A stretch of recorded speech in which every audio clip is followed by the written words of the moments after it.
पप्पू यादव जी, आप तो बहुत चिल्ला चिल्ला के कह रहे थे कि आमोर में जलील मस्तान जीतेंगे, और अगर अख्तरुल इमान जीत गए और जलील मस्तान हार गए तो आप राजनीति से इस्तीफा दे देंगे।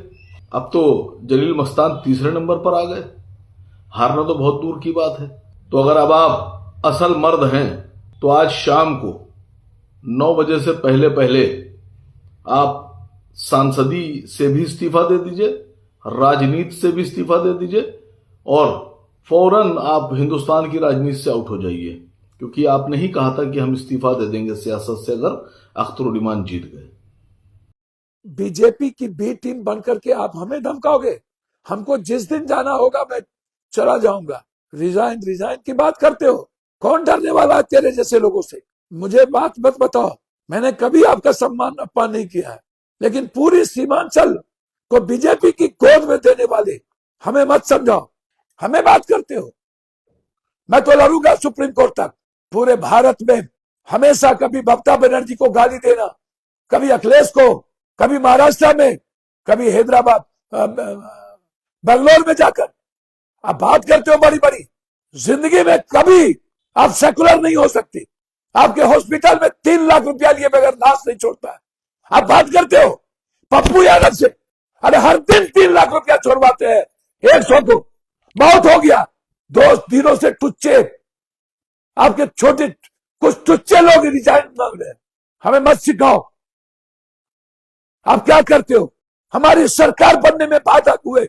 जहां लड़ो तलवार उठाने वाले से, जहां लड़ो उससे जो वोट देते हैं, पैसा लेकर के एमएलसी बनाते हैं बीजेपी वाले को, उसके खिलाफ ये नहीं लड़ेंगे। ये सबसे बड़े सेकुलर और मुसलमानों के दुश्मन ये बात करते हैं। अब बहुत हो गया। और मैं अपने भाइयों से कहना चाहूंगा, मैंने कभी गलती नहीं की है। ये सही नहीं है जिसके हर घर में पप्पू यादव गया हो वो हमें सुनाएगा, जिसके लिए 24 घंटा जिया हो। क्या फर्क है आरएसएस बीजेपी और आप सुनाने वालों में से? सबके टारगेट हम होंगे। क्षमा करिएगा, मैं और लोग नहीं हूं। हमें खुददारी बेच करके राजनीति नहीं कर रही है। किसी के टोकरी पर रोटी पर नहीं पड़ना है मुझे। ऐसी गंदी राजनीति को मैं तौबा करूंगा, लेकिन जीऊंगा शान से। सही नहीं है ये। हाथ जोड़ता हूं, प्लीज जो लोग लालू जैसे लोगों, जीके जैसे लोगों का सम्मान न करे, वो आप क्या बात करोगे? और कहता है बीजेपी को नहीं हरा पाएगा। कौन है आप? सही नहीं है। ये बीजेपी वालों ने सबसे मिलकर के साजिश रची है। सेकुलर और हमारी सरकार छीनी है। हम लड़ेंगे, हम बिहार बंद करेंगे, सुप्रीम कोर्ट तक जाएंगे। हम चैन से नहीं रहेंगे चोरी करने वालों के खिलाफ। हम लड़ेंगे, हम सड़कों पर लड़ेंगे, चाहे मेरी जान रहे या चली जाए। अब नहीं, यदि यहां नहीं लड़े खेलो मुल्क को खत्म कर देगा। बंगाल, असम और 2029 को ये लोग इसी गद्दारों के साथ मिलकर खत्म करेगा। ये लोग मुल्क के गद्दार है सब, और मैं गद्दारों से लड़ूंगा जो लोग संविधान और लोकतंत्र को छीनते हैं। बस मैं यही कहने आया था।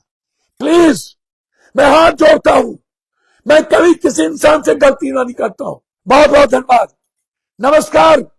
अब गद्दार को चुप रह करके नहीं सहेंगे। धन्यवाद।